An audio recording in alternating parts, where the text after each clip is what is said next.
Good afternoon. Welcome to another episode of Crime Pays with Botany Doesn't. I hate videos like this. I fucking hate it. This is another plant rescue video. I put that word rescue in quotes because it's our species that's fucking the planet into a coma in the first place. I mean, it's really a void of leadership. You know, it's a multifaceted issue, you know. It really is. There's a lot of factors at play.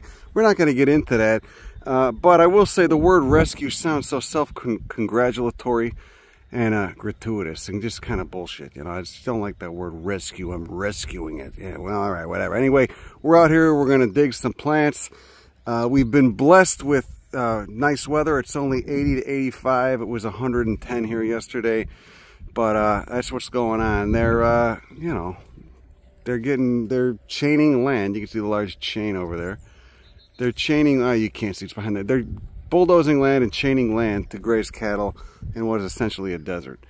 So we're going to come out here and try to save what we can. It's just two of us right now, but anyway, this is why we, you know, establish things like Thornscrub Sanctuary so that these plants have a place to go, because this is all going to get bulldozed. So you could see this parcel was just done.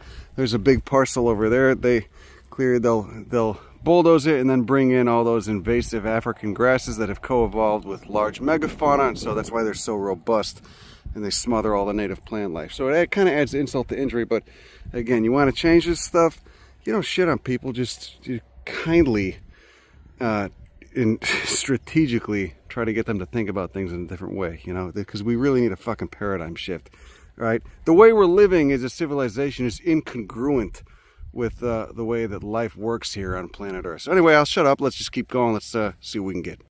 So there you go. That's how they do it. You see that? They got the chain. Look at it. They got the giant chain over there in the background. And I'm not trying to condemn anyone because I know the landowner and they're not bad people. They're just confused like so many human beings are. And who can blame them? Because we've been thoroughly disconnected from everything that really matters. So you end up turning that beautiful Thornscrub Habitat into this. So you can graze cows in a desert. Look at that. It's all fresh. And they're not done yet. You can see the trucks are just getting finished. This is what's happening in South Texas. This is what's going on. Cleared land is somehow more valuable than land with the native vegetation on it. All the cool cacti, more cactus diversity than anywhere in the United States. It all gets plowed under. It's a damn shame, man. Look at that. Echinocereus enneacanthus missed the tire tread by a cunt there. You can see that. If you say, I don't think it's supposed to say cunt there, whatever. You know what I mean. Just, it's got a nice ring to it. You could say ass hair, but it's not the same. So, Drew over here found a pencil cactus, Echinocereus poselgeri. You can't even see it in the frame, though it is in the frame right now. It's so good at camouflage, and there it is right there. So we're gonna get this guy. It's got a tuber in the ground. You can see the old stem died. So we're gonna dig this guy up because this is all gonna get flattened.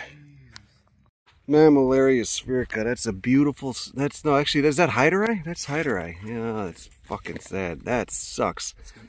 This shit feels criminal, man. Oh yeah, that's a Tasajillo. That's all one Tasajillo. We're gonna leave the Tasajillo. No offense. No offense to you. Maybe next time. They get around. They get bird dispersed. They'll be fine. Not putting Tasajillo in my truck. I've been stabbed by it too much. Oh, beautiful Coryphantha macromeris. God damn it. That's all toast too. That's all gonna get. Oh, that's awful, man. We'll even save the enneacanthus over there, the strawberry pitaya. Fucking hell. God, it's brutal to see. I hate this. I fucking hate the way this feels. Whole ground is alive, lichen on everything. Cyanobacterial crust. Rich with Echinocereus enneacanthus. More than I can fit in the truck. So we'll over summer these, and then we'll take them to Thornscrub in winter when it cools off. Probably in December. When does it cool off here, Drew? December? January? Yes, even. Still be 85 on Christmas. We were blessed today. It wasn't that hot. 85. It's gonna get fucking hot now. The sun's coming out though. Look at this beautiful habitat, man. How do you not appreciate this? Oh, blackbrush is ready. I gotta get seed. I gotta get blackbrush seed. Notice this nice European guy, this fucking maniac who grows all the native cacti, and he's doing habitat recreation, so he wanted me to mail him some blackbrush seeds. So what's up? This is the one you said that looks like the Ancistrocactus? No, that's enneacanthus. That's just the stem of yeah.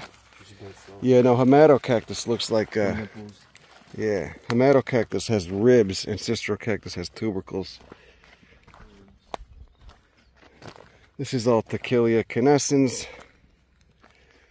And all right, well, shit, man, let's get to work. We'll probably find some more Poselgeri in here because they hide so well. Good eye on that, by the way. Look at it. Oh, fuck yeah! Look, there's the blackbrush seed. Look at that. Wow, just hanging. Yeah, just dangler. Hey, danglers. I'm gonna have to bag up some of these. Okay, so that is a fucking Poselgeri. So this thing is adapted to dieback, and they will grow like hell if you put them in a native plant garden. But look at that root. Look at that massive tuber. Look at that. The huevos. My friend Christy Davis calls them huevos. They're just those little storage mechanisms. Ancistrocactus and Echinocereus Poselgeri get the storage roots. Looks like something nibbled this back. See, but that's why. Because see how that branch just died back? They can do that because they've got all this stuff stored in the ground, so they could just re-sprout. If it gets too trying with the drought, you know, really hot, really dry, for long spells, they just die back to that root, lay dormant, get triggered by rain, then send up a new sprout like so. And it's all, God, this just feels terrible. I hate this shit. This is another iconic plant, Coryphantha macromeris variety runyonii. It's all one plant. Careful, because that's gonna fall apart when you put it in the bucket. But beautiful pink flowers. That thing's a beast.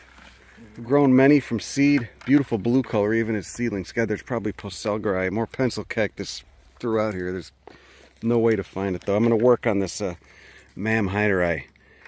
That gratuitous shit. I'm rescuing plant. Yeah, my species is the one that's fucking putting you here in the first place. Rescuing my ass. It feels so gratuitous and fucking, ugh, what a gross word.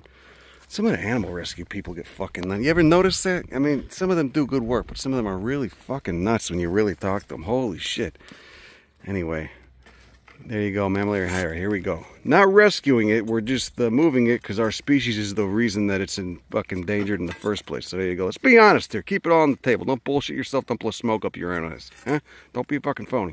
Look at that. Echinocereus Poselgeri. There's another one. Just missed the fucking tire tread from that thing. Jesus Christ, man. That's beautiful ebony, too. Beautiful ebony right there. Thanks. We're going to get this guy. Look, you could see. Look, there's a tuber. Nice of that Poselgeri. So we're going to have to work around the roots to get this. And, beautiful Texas persimmon. Diosporos texana. See the fuzzy leaves? There's an old fruit. Edible fruits, but here's one of our few desert mushrooms we get down here in the thorn scrub. Podaxis pistillaris, Montagnia arenaria, and this guy, Baterioides diguetii. There's two species. One is more common, Baterioides. I think this might be diguetii. Normally you gotta look, there's these little, you know, they look like almost stomata, like these little slits that open on the cap. That's how it lets spores out, because it has gills. It's got gills, but it doesn't open. So it's a stalked puffball.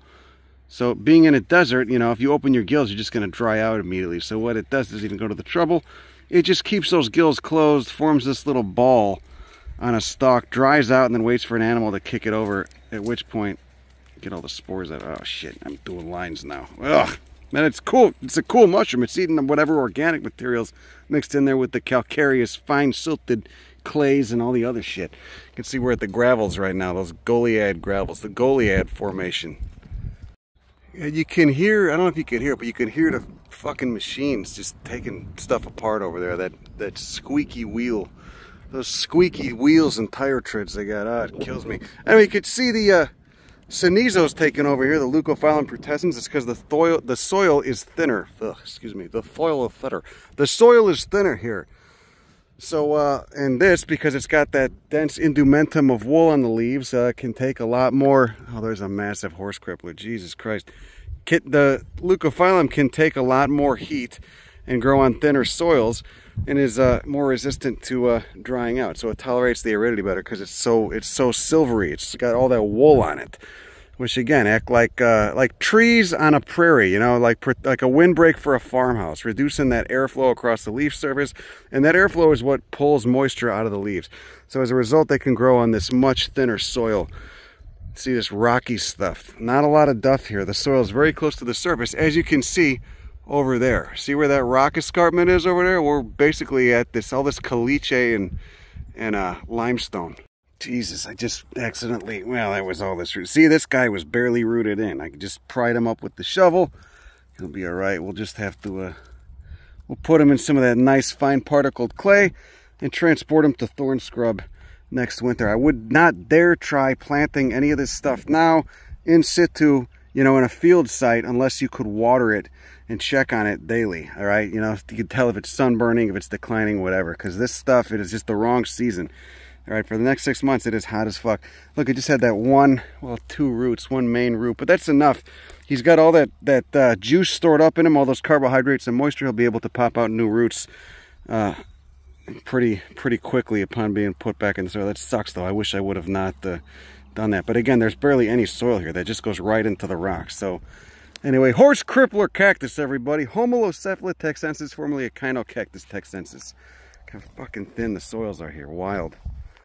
This is cool. Macromeria ramosissima. Beautiful flowers when it goes off. They look like orchid flowers. It's partially parasitic, but just looks like nothing. That's not it. That's a legume. That's that small Noctuma. That's the Macromeria. Looks like nothing when it's not flowering. Also provides very important cover, like a natural shade screen for lots of cacti, including Astrophytum and Echinocereus fichy. Look, there you go. There's a nice, beautiful ebony. They get 5 times the size of that in cultivation. There it is. What so often happens to the native flora here, it just gets bulldozed into a pile. Maybe they'll set it on fire. Maybe they'll just let it slowly decay. I don't know. I think they're going to probably continue. I mean, I know they are. They're going to continue this way tomorrow or the day after. Oh, look at that. That's nice. Coryphantha macromeris is all lit up. It's blooming. This area is safe. This is not going to get bulldozed according to the map that the landowner gave me. But over that way a little bit is. So, God, I love this. I love this fucking plant. What a great one. Jesus. Look at that. Look at them. They're all going off right there. Look at that. Jesus. God, what a great plant. Coryphantha macromeris variety runyonii. There's a massive one over there. Look at that. Just all lit up. Little pink spots. Oh, look at that. God, I fucking love this. I love this species. Oh, what a gem. And why is this? This should be in every front yard in the goddamn region. Why are you not? Why is nobody, you know, instead they want the Home Depot shit. People just don't know. All right? God, look at that. Jesus Christ. And right there, we got Mammillaria spherica. But again, this area is safe. A couple dozen yards behind me, not so much. There we go. There's Mammillaria spherica. God, it's just, this feels so criminal. There's a little beetle passed out inside the Coryphantha macromeris flower. So you just see his ass sticking him. He pushed the stigma and style aside, and he's just hanging out inside that flower. There we go. Haematocactus setaspinus, synonym Haematocactus bicolor. You can see it's got vertical ribs. It's one of the 2 plants known as fishhook cacti because it's got them fishhook spines, but you can see it's got vertical ribs, not tubercles. Tubercles just look like little nipples. It's a beautiful specimen. They can get a lot bigger than this. They look much different in North Texas or Central Texas, just north of here. Okay, the heat's finally getting to us, but we got a little baby Echinocereus pasagri, a little baby pencil cactus. See that little huevos? God damn, it is really fucking hot now. That cloud cover took off. Oh God, I remember the first time I came here. What a fucking sacred place. What a special place. What's been done to this spot is so fucking sad. It's just totally unappreciated. Such a remarkable fucking plant community, such a remarkable place, and it's just been totally fucking devastated and destroyed. This is, I mean, this is what a lot of the area looked like too. This is, it's special now because there's nothing else left, but this was really common. Places like this. The peyote beds used to be so thick you could walk on them, according to what old timers used to say. Like, I've been visiting that plant for fucking 5 years now too. That Echinocactus with a little yote nestled at the base.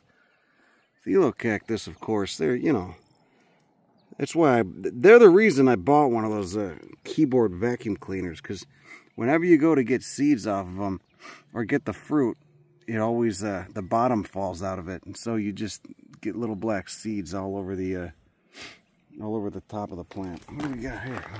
Escobaria. Oh, is that mammillaria? That's Escobaria, I think.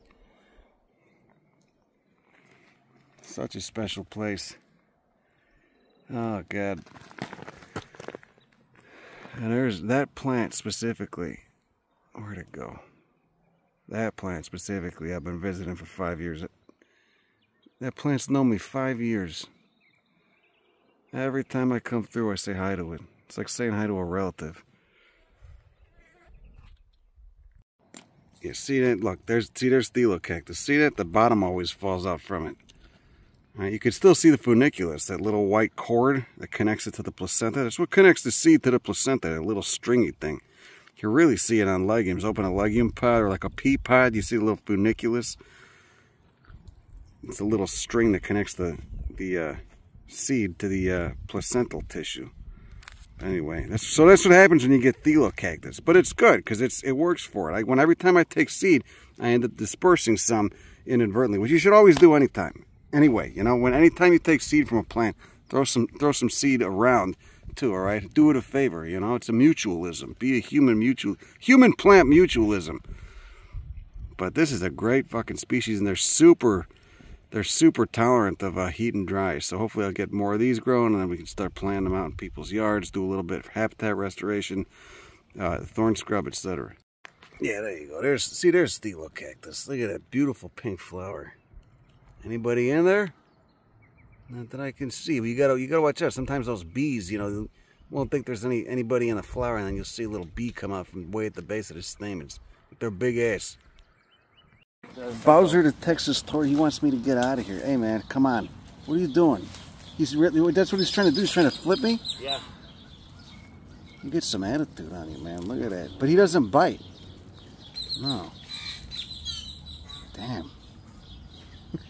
Yeah, so We're collecting blackbrush seed because this is a keystone plant here. Look at this beast. All right, it's the first to recolonize after land gets root plowed or fucked into a coma, as they tend to do throughout so much of Texas, not just in the valley. It's just such an important plant, and it smells fucking divine when it blooms. So here we go, the next day, 10 a.m. It's already 90 degrees out. It's going to get up to 101 today. We're just going for Echinocereus enneacanthus, common cactus species down here. Oh, there's a nice macromeris over there. But all this stuff, again, is getting root plowed. This is actually a USDA subsidy, too. So the government's funding this. You apply for a grant. They come in, they root plow everything. And they're doing it in strips. So anyway, they're going to save some of it for wildlife. But, you know, whatever. I'm not demonizing shit. I just want to save this stuff. So we're going to get this. Already got a bucket going. Find homes for it. And even if it's just a fucking native plant garden somewhere or something. I mean, eventually it'd be nice to put it in thorn scrub. But in the meantime, we just want to save all this stuff. You can tell, I think most of this was plowed at some point. There's already buffalo grass invaded here. But it's been a while. So I don't really understand it. But we're going to save what we can. God, I wonder who's living in there. That sucks. A little big for a tortoise, probably a fox or something. Hopefully he can make it out when the bulldozers come. And who's this? Oh, we got heartleaf hibiscus. These, though they are a broadleaf plant, they do transplant pretty easily, even though they're not a succulent. They got all those stellate trichomes on the leaves. Beautiful fucking plant, too. So I'll probably dig these. When I dig it, I'm gonna chop off the top bit of foliage, you know, because it's just holes in the boat or holes in the bathtub, you know, the bathtub being the vascular system of a plant. Fucking heat's already getting to me, sorry. And so chop off that because you're going to be severing the roots. Put it in a bag to maintain the humidity. And then put it in soil, lightly moisten so you don't want to soak it, because again, it doesn't, the roots have been shocked, you don't want it to rot. Keep it in the shade, bright shade is best. And then they transplant readily. In the ground is always better. If you could put shit in the ground instead of a pot, the ground has more volume of soil. It doesn't heat up as fast, and it also doesn't dry out as fast either as in a pot. Pots are not ideal for a lot of thorn scrub stuff. So look at all those trichomes. You can see them, little speckling stellate trichomes on the leaves. But heartleaf hibiscus, great fucking plant, can get 4 feet tall, bright red flowers. So all right, let's see what else we got out here. Word to the wise. Okay, those bread trays that may or may not be stolen from behind a Dairy Queen work great for transporting cactus. Now see, if I were in my early 20s, I'd be getting mad, spitting and cursing and stuff, and this shit is indeed shit for brain. But you know, it's like you know, would you demonize a teenager? That's what human civilization, this particular civilization, is like right now. It's like a teenager, you know, who's misbehaving. You're gonna demonize it and shit on it? No, you just want them to correct their behavior. You don't want them to feel bad. Toss a heel, man, fucking A. One day I'll care enough to save toss a heel. You know, you want to demonize it. You want actual change. You don't want to just shame somebody. So, you know, it's not the fault of the landowner that he bought into a bunk system that's fucking killing the world everywhere. All right, it's a systemic thing. It's not the individual guy. He just doesn't know any better. Never learned anything different. You want to change individual behaviors, change the society you live in. I'm gonna fucking blackbird, isn't that nice? Get people to start appreciating this. You live in a civilization that views all the native vegetation that provides life for it as disposable trash, at least to this extent. You're gonna start seeing symptoms of a civilization in decline.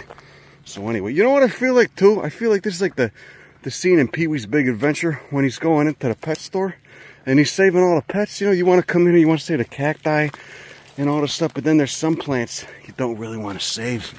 You know you got them, you know? Like Tassajil. I'm not saving Tassajil. Fuck Tassajil. But I just, you know, that's a good movie, Pee-wee's Big Adventure. I referenced it many times in my life. Large Marge, the Alamo scene, etc. My ma knew Paul Newman in high school, I think. They went to some acting class together. No, not Paul Newman. Paul Rubens. I don't know the fucking celebrities. You know, the Paul guy who just died. Seemed like a nice guy. Look at this massive Echinocereus enneacanthus. Got a couple stink bugs hanging out over there. Got those cool. Where'd the snail go? Oh yeah, there's the snail. The Rhabdotus. I need some of those snails in my yard. Those Rhabdotus snails. Lots of good stuff here. Thorn scrub stuff. Yeah, see the desert termites? They build their little mud nests on those things. Nice Hematocactus. I'm going to have to get behind this Tassajil. Looks like a pig or something was trying to get at the roots, as they try to do. These are so beautiful. This is a weird ecotype. They look way different in central Texas, like near Lano. Hematocactus setaspinus, aka bicolor. But they get this twisting and this much narrower and not as wide down here.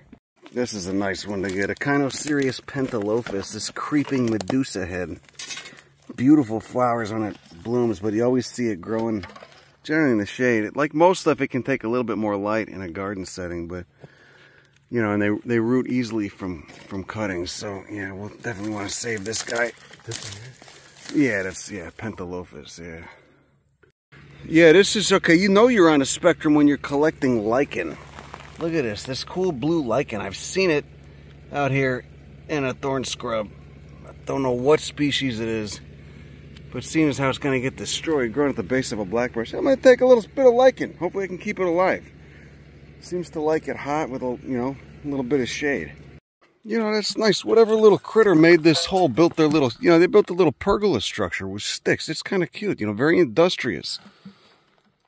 Looks like a rabbit or a badger or what the fuck.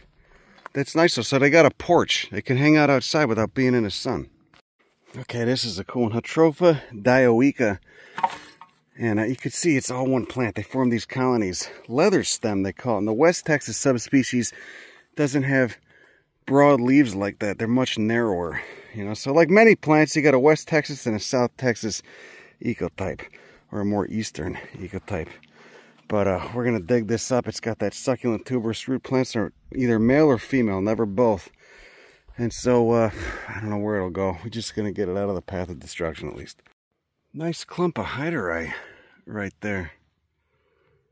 So you could tell this land has been bulldozed because all the rock. You got these cobbles everywhere. They're just loose. You could tell like 50, I think it was 40 or 50 years ago. So they come by and they root plow and it tears up the bedrock, the caliche stuff. And then that is just pigs, I think, going at the root. I'm going to try to get that little baby yucca behind this guajillo. But that's such a great plant.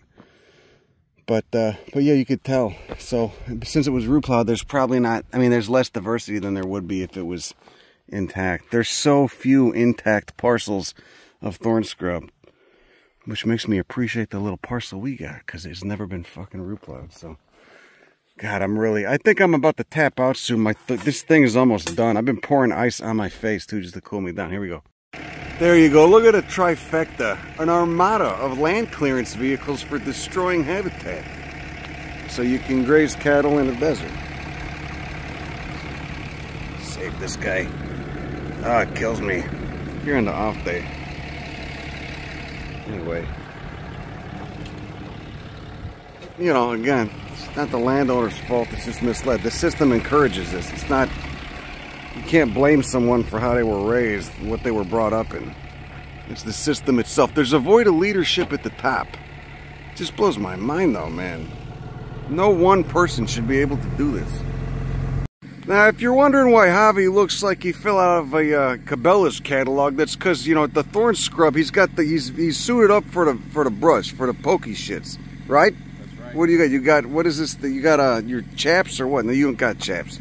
But he's you know, even though it's 100 degrees, so keep that in mind when we're out here, you know. So I'm wearing jeans. I wore shorts in this shit once. I got cut up. So we got a yucca that's just been bulldozed here. This can actually be saved. These are beasts. They've got that succulent root, so this will probably be fine. We're going to take it.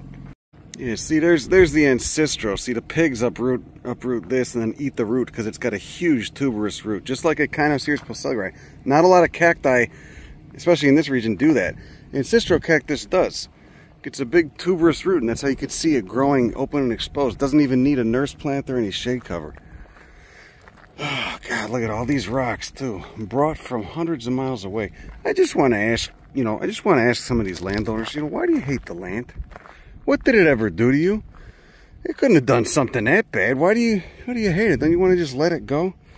God, but you talk to some of these guys, and they just read, like, you know, 4 or 5 decades worth of unnecessary mental and emotional suffering. 4 decades worth of untreated mental and emotional trauma. There's no reason to do that, but you know, I think therapy's too big down here. It's not as big as it should be. Therapy's not too big in most places in the U.S. It's starting to, you know, get a little bit more popular, you know, at least in the cities and stuff, but you know, you still got to maintain that macho facade, you know, especially in some of the rural areas. Don't be offended if you're in a rural area, and I'm saying, obviously I'm not talking about you fucking sensitive. Come on. Just saying, you know. It's sad, you know. Get them some clinician-assisted MDMA therapy. They'll be fine. Anyway, that's all I got for you today. Have a good rest of your day. Say goodbye to all this. It's all going to be gone in, I think, a week. Anyway, it's 1 p.m. I'm about to cook. My brain is fried. Oh, shit. Maybe I got to dig this last Coryphantha. Fuck. Anyway, that's all I got. Have a good rest of your day. Go fuck yourself. Bye. This is fucking criminal, man. Look at that. Unreal. Somebody else's sacred medicine. You know, this is like, you know, someone's sacrament. Just bulldozed. So disrespectful. There's some Coryphantha that just got bulldozed. God, what a fucking travesty. This stuff feels so rotten. Every time. That's crazy, man. You know, see, the massive Coryphantha colonies like that must be multiple decades old. Because in areas that haven't, you know, that I know were root plowed 40, 50 years ago, but haven't been root plowed since, there's none of that. So it must take quite a bit of time for that stuff to come back. Everything's got to grow so slowly out here. Because it's, I mean, the summers here are just like the winters up north. Stuff just shuts down. It's all guajillo and blackbrush, Senegalia berlandieri, and Vicellia rigidula. Man, I'm gonna fall over soon. See, now we're leaving because it's already 1 and we're all fucking melt. I felt like I was gonna die. I thought I was gonna pass out. You gotta get out here at like 7 in the morning, and the music's nice. It makes me feel like we're in a shoe boutique. I listen to that stuff too. It's like some of that like psychedelic European house. Anyways, I gotta go.